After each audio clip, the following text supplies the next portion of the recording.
Durante a Guerra dos Mil Anos em Bleach, um homem assume uma posição muito complicada, em meio a uma das piores crises da história do Sereitei. Esse homem era Shunsui Kyoraku. Ele se tornou comandante da Gotei 13, assumindo o lugar que era de Yamamoto Genryusai, tendo que carregar agora em suas costas a responsabilidade sobre todos. A participação de Shunsui na guerra é realmente marcante, sendo talvez um dos personagens mais decisivos para a caminhada dos Shinigamis com uma vitória na Guerra Sangrenta. Sozinho ou quase sozinho durante a invasão do Palácio Rei das Almas, Kyoraku enfrentou Sternwhiter X, Lily Barro ou Reed Barrow, um dos Queens mais poderosos da obra de Bleach. Essa luta entre os dois foi gigantesca e cheia de reviravoltas dentro do mangá. Agora vamos ver o que aconteceu nesse embate e como foi desenrolada essa história. Mas antes de tudo, se você está interessado em apoiar o canal de alguma forma, você pode se tornar membro e ganhar algumas vantagens, ou comprar os mangás que estão aqui nos links na descrição. Mas no geral, só o seu like já ajudaria demais, já que me ajudaria a levar esse vídeo aqui para cada vez mais pessoas. Então desde já eu agradeço e agora sem mais enrolação, deixa o seu like e vamos ao vídeo. Yhwach absorve o Rei das Almas no seu braço direito, Mimihage. Agora seu poder está maior do que nunca, possibilitando inicio seu plano para a reconstrução do universo, começando pela dimensão do Rei das Almas, sendo alterada para virar a cidade dos Quincy's. Ao mesmo tempo que isso acontecia, Kisuke Urahara, Mayuri e os outros Shinigamis conseguiam abrir um portal para irem ao Palácio do Rei das Almas, lutar contra os Quincy's. Ao passar pelo portal, aquele cenário causou estranheza, sendo comentado por Hiraku Shinji, que pediu explicações para Kisuke Urahara. Urahara explica que as localizações realmente estavam certas. Eles estavam no Palácio Real do Rei das Almas. Porém, o local sofreu alterações por Yhwach, como explicado por Kyoraku. O poder do Rei Quincy agora era tão grande que desmontar uma cidade inteira e remontar em outro local, como o Palácio Rei das Almas, algo que até então era impossível, se tornou algo possível. A Capitã Suifon interrompe a conversa e diz que a estrutura inteira foi alterada. Antes, os membros da Divisão Zero ficavam em locais iguais, abaixo do Palácio Real. Porém, esses locais já não existiam mais. Agora o inimigo tinha total controle daquele território, estava tudo sob seu domínio. Byakuya também fez uma análise sobre a Heishi naquela região. Apesar de ser um local rico em partículas espirituais, eles provavelmente estariam sob o domínio dos Quincy's, o que seria natural, já que pelo modo que os Quincy's lutam, obteriam alguma vantagem dominando Heishi. Suifon e Byakuya também perceberam o sumiço da Hyakusa do rei, deduzindo a morte do Rei das Almas. Kyoraku então faz uma observação, e diz estar sentindo a Hyakusa de Ichigo, e também dos outros que haviam chegado lá antes deles, o que era um ótimo sinal. Nesse momento, ele fala uma frase bem interessante, abre aspas. Se o Rei das Almas foi morto pelas mãos do inimigo, tudo que temos que fazer é derrotar o inimigo e escolher um novo rei. Se o Kitaka estivesse aqui agora, provavelmente ele diria o mesmo. Fecha aspas. Quando todos estavam motivados, aconteceu uma pequena explosão, e a base inimiga nos revelada como observado por Shunsui. Urahara diz que provavelmente os Quincy's queriam que eles avançassem até sua base, e Shunsui diz que é isso que eles deveriam fazer ali. Os Shinigamis começam seu avanço, enquanto os Sternwhiters da Guarda Real se separam para cada um lutar contra um grupo. O grupo em que Kyoraku está é também onde a maioria dos Shinigamis estão. Esse pelotão foi visado por Lily Barrow, ou Reed Barrow, o Sternwhiter X, de DX-8 ou o Eixo X.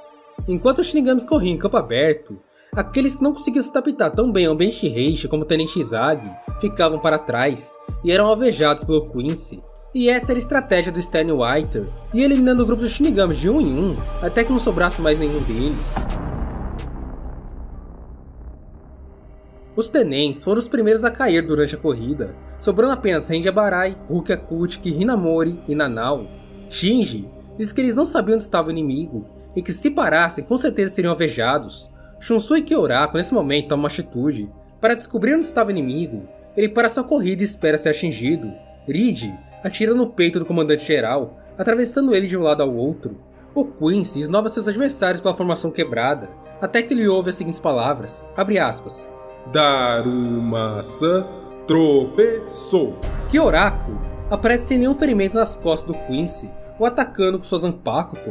Reed consegue desviar, mas Shunsui diz que agora sua arma o pertence, e que sua vida seria próxima, iniciando agora uma brincadeira de vida ou morte com o Quincy. O Sternwhiter parecia confuso, afinal, como Kyoraku não estava ferido? E como ele havia caminhado de uma distância tão grande até suas costas sem que nem mesmo ele tivesse percebido?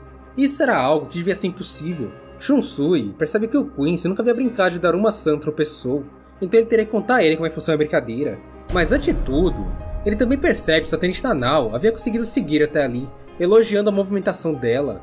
Porém Kyoraku pede que Nanao se retirasse do combate, mas com a recusa dela, ele resolve pedir que ela avisasse os outros para continuarem sem ele, com a tenente agora se retirando daquele confronto para passar o aviso aos outros Shinigamis. O Stanley se mostra bem informado sobre as habilidades de Kyoraku em transformar brincadeiras de criança em realidade, porém, não parecia conhecer a brincadeira que estava acontecendo naquela hora, então Kyoraku resolve explicá-lo. Abre aspas. Para jogar esse jogo, uma pessoa precisa estar com o pique e com os olhos tapados. Quando ela terminar de falar a frase, ela vira, e se alguém estiver se mexendo, essa pessoa é capturada. Existem 3 regras. Primeiro, quem está com o pique precisa estar em um lugar que é visto por todos. Segundo, se a pessoa com o pique se virar e ver alguém se mexendo, a pessoa que estava se mexendo perde. E se algum jogador conseguir tocar a pessoa que está com o pique sem ser visto se mexendo, ele ganha. E essas são todas as regras. Fecha aspas. Após entender as regras, Rigi deduz que o comandante-geral havia percorrido o caminho até ele através de sua Ryatsu usada para o disparo, cruzando o caminho mais curto possível enquanto ele observava uma ilusão. Sendo assim, para acertar o Kyoraku, bastava ele conseguir ver seus movimentos, já que era ele quem estava com o entre aspas pique, porém Shunsui corrige um ponto em que o Quincy errou. O que foi acertado pelo tiro dele realmente era o Kyoraku. A habilidade de sentir a Ryatsu se chama Reikaku, ou percepção de pressão espiritual. Essa habilidade normalmente é usada junto à visão, porém quanto mais focado alguém está em um combate, mais a visão é substituída pela Reikaku. Se aproveitando disso, Kyoraku elogiou a visão do Quincy, deixando uma imagem parada de sua Ryatsu. Rigi até tenta dizer que ele não cometeria tal erro, mas Kyoraku impede falando que ele cometeria sim, já que ele estava diante do comandante-geral das 3 divisões Goten 13, Shunsui Kyoraku. O Shinigami inicia o combate falando que Daruma-san tropeçou, mas dessa vez o movimento é previsto por Baru, mas era outra imagem de Ryatsu. Kyoraku usa uma técnica chamada Kageoni, saindo das sombras tentando atingir o Quincy. Sendo agora Rigi o primeiro ser a desviar dessa técnica sem nunca ter visto ela antes. Kyoraku parecia ter desviado do ataque do Quincy também, mas seu pé havia sido perfurado, mostrando que o Sternwhiter realmente estava muito bem informado sobre suas habilidades. Shunsui faz algumas perguntas sobre os poderes de Baru, e ele se apresenta ao Shinigami, falando que seu poder era perfurar tudo, onde o conceito de desviar nem sequer existiria, atirando assim no peito de Kyoraku. Porém, novamente, aquela ali era uma pós-imagem que Kyoraku chama de Kagekuri, uma brincadeira onde uma pessoa encara uma sombra e a projeta em outro lugar, brincando novamente com a Reikaku poderosa de Rigi. De acordo com Kyoraku, a brincadeira iria se alterando a todo momento, até que um deles morresse, convidando o Quincy para brincar até a morte. Rigibara também foi cortado em meio a esses movimentos, porém Shunsui acreditava ter cortado o braço inteiro do Quincy, quando na verdade só havia cortado parte de sua arma. Baru então regenera sua arma, explicando que aquele ali era o seu arco, então bastava consertá-lo com a Reishi. Entretanto, nesse momento ele esquece um pouco da brincadeira, e novamente é enganado por Kyoraku, que aparece suas costas atacando sua Zanpakuto. Rigi novamente desvia do ataque, mostrando excelentes reflexos. No round seguinte, Kyoraku cria vários clones de sombra de si mesmo, iludindo o Quincy e o furando com sua Zanpakuto, um golpe em suas costas, um golpe entre aspas fatal, fazendo Rigibaru pela terceira vez abrir seus olhos no combate. Somente quando Sternwhiter X abre seus olhos, que ele pode usar a essência do seu eixo X, onde seus tiros atravessam o corpo de seu adversário, e seu corpo atravessaria as armas que o atacam.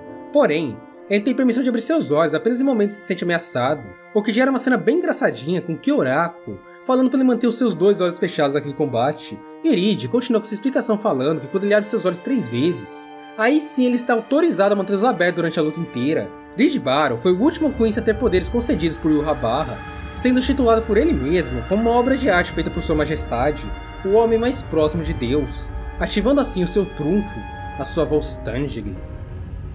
Zeliel, julgamento divino, a liberação final de Rigibaru, uma forma angelical com 8 grandes asas com buracos, sendo 4 dessas asas de cada lado. Nessa forma, sua cabeça fica quase que ocultada dentro de um traje modificado. Kyoraku não conseguia se mexer e acabou sendo atingido por 3 tiros que saíam pelos buracos das asas, ficando gravemente ferido.